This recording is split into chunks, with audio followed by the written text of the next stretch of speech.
Greetings, I'm Toby Richter and welcome to this review.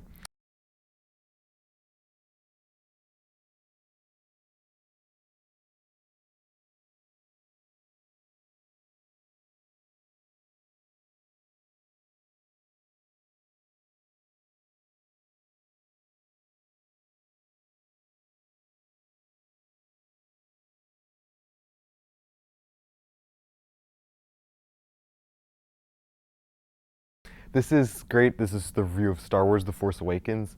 It is the first film people have actually asked me to review, and it's also a nice tie-in because the very first film I ever reviewed here, the very first thing I ever reviewed here was the trailer for the Star Wars The Force Awakens.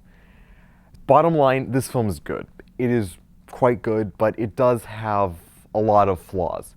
And what helps overcome those flaws is mainly just the nostalgia, the warmth, and the humor, and just how much fun the people are having. So those are the film's primary assets. What brings it down is sort of a very complicated story arc because it has to get from a scenario where the entire the galaxy is at peace in the New Republic to a point where we're a threat from another evil empire, and it has to do that within a little over 2 hours while developing character and maintaining all our ridiculous desires for the film to be. And if it aims most of the third one, that's good for me because that's what I really wanted to see. I wanted to see the old characters. I didn't even know how much I wanted in jokes and all that tongue-in-cheek humor about sort of they even mock the flaws of the original film, sort of. But of course they have their own problems, which is the pacing. The pacing has to tell way too much backstory that it's not that interested in very quickly. Has to introduce a lot of characters. Therefore, does not so much get to developing all of them. I mean, Rey and Finn, the two main characters, they're instantly likable and fun to be around.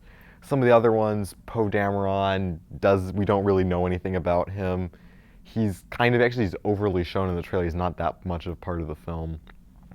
A lot of good actors are sort of wasted in supporting roles. Max von Sydow, Gwendolyn Christie, and Andy Serkis. But hopefully the sequels will expand all these people.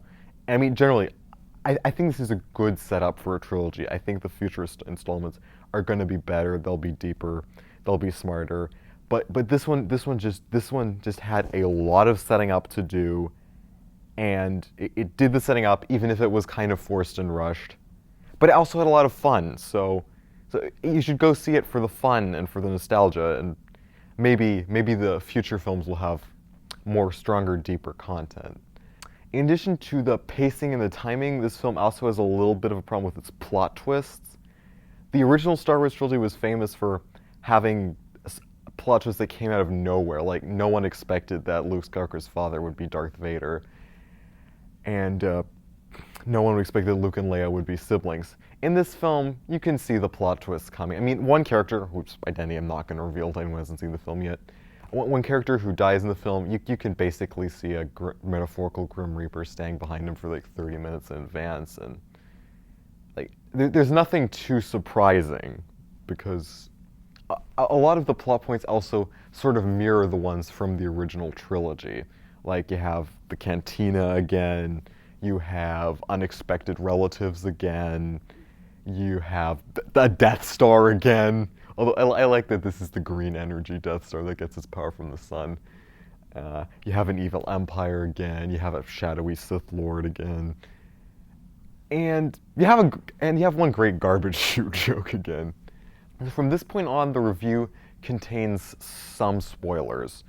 So, just as a warning, not major plot points, but like a few scenes are going to get spoiled because these were the scenes that the ones that I like the most / the ones I had the most problems with. First, I'm going to go with the ones that I did not like so much.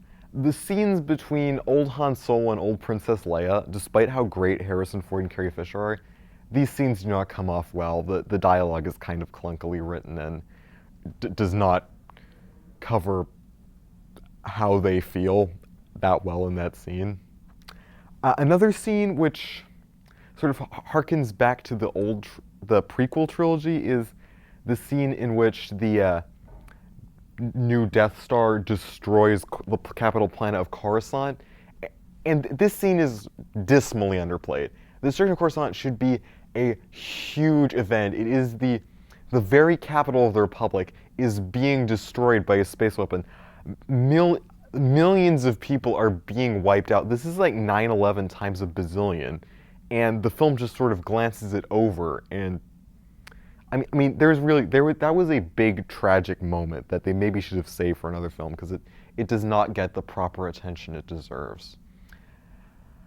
Things that were really good and the few unexpected scenes were some of the scenes featuring Kylo Ren, the film's villain.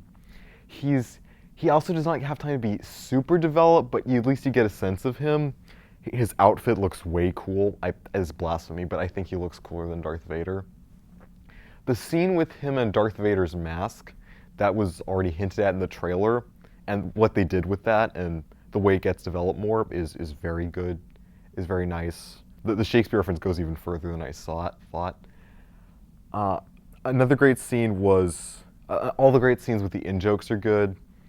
The Kylo Ren introduction scene where he also meets Poe Dameron, they have a nice little exchange there right at the beginning of the movie. And a lot of the fights are pretty cool too.